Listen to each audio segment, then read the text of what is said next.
Hello, I'm Robert Cramp. Welcome to the Experiment of the Week. This time we're going to have a snack, and I love science experiments that involve food. I've got some nice fresh bread here, but I'm out of butter. Luckily, I have everything that we need right here to make our own. Now we're going to start with some cream, because butter is made from cream. Cream comes from milk, and milk comes from cows. If you've ever had milk fresh from the cow, you know that if you put it in a glass and let it sit for a while, it separates. The cream all floats to the top. If you skim off that cream, what you're left with is skim milk. Well, I don't have a cow, so I got my cream from the grocery. When I got home, I left it out on the counter at room temperature for 12 hours. And I know you're thinking, it's going to spoil, it's going to spoil. We want it to spoil. We want it to sour a little bit. Inside there, there's bacteria, and the bacteria are munching away on that cream, changing it, producing something called lactic acid. That lactic acid is what gives it that sour smell, and it also will give it a little bit of a sour taste. But the lactic acid will also add a very nice taste to our butter. It's also doing something inside the butter. If you could look at that butter microscopically, you'd see that it's full of tiny little globules of butterfat, surrounded by membranes, sort of like tiny little water balloons, only instead of being water balloons, they're butter balloons.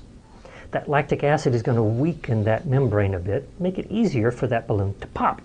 And that's what we want to happen. We want all of those little butter balloons to pop so that all that butterfat can get together in one big lump. By setting it at room temperature, something else will happen inside those globules of butterfat.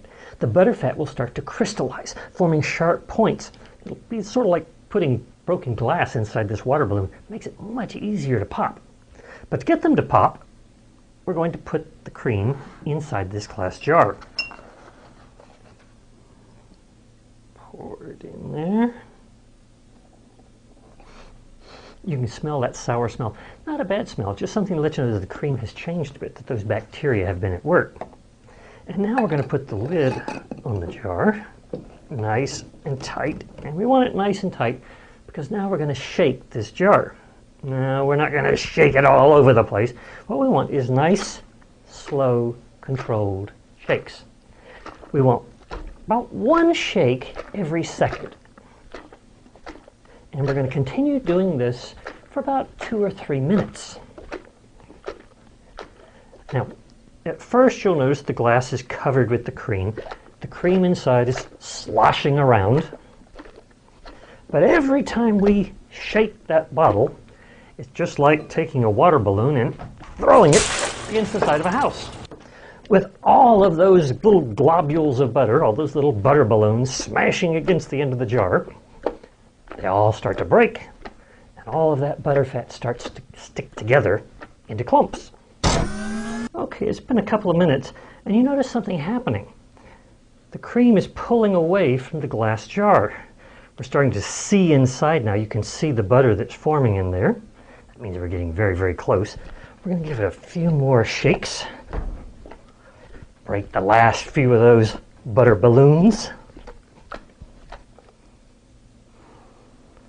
Now we've very definitely got a change inside our jar. If we look inside, we see that we now have 2 substances.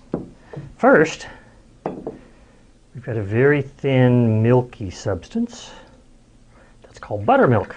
This is wonderful stuff for cooking biscuits and pancakes and things like that. Get most of that buttermilk out of there. And then we'll set that aside. And then, get my towel here,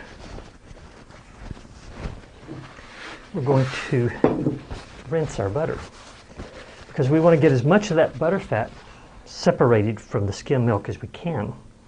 The skim milk eventually will go rancid, and that'll mess up our butter.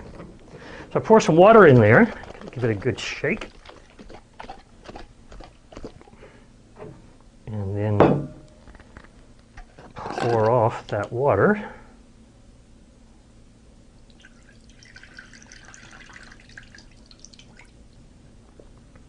And once that's gone, what we have is butter. Now, it looks different from the butter that you get at the grocery. First off, it's not as yellow probably, although that will vary. Quite often manufacturers add yellow color, but the yellow color from the butter comes from a chemical called carotene. It's found in plants, especially in things like grass.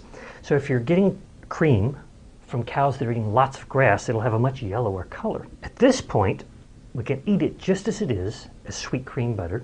Some people like salted butter. If you like that, put just a tiny pinch of salt in there, mix it around. At this point, I'm going to take a piece of this bread and test it out. And what we should find is an incredibly wonderful buttery taste from all that butter fat. Mmm. That's good. So, get yourself some cream, a jar, some arm muscles, make yourself some butter. Learn some of the science along the way.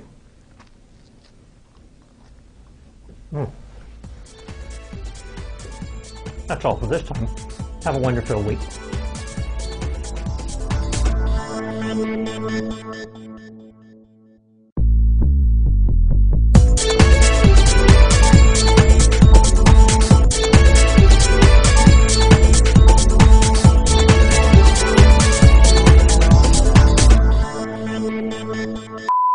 But I can't get the top off the butter. Now, I've got some nice yummy bread here, but I can't work the butter.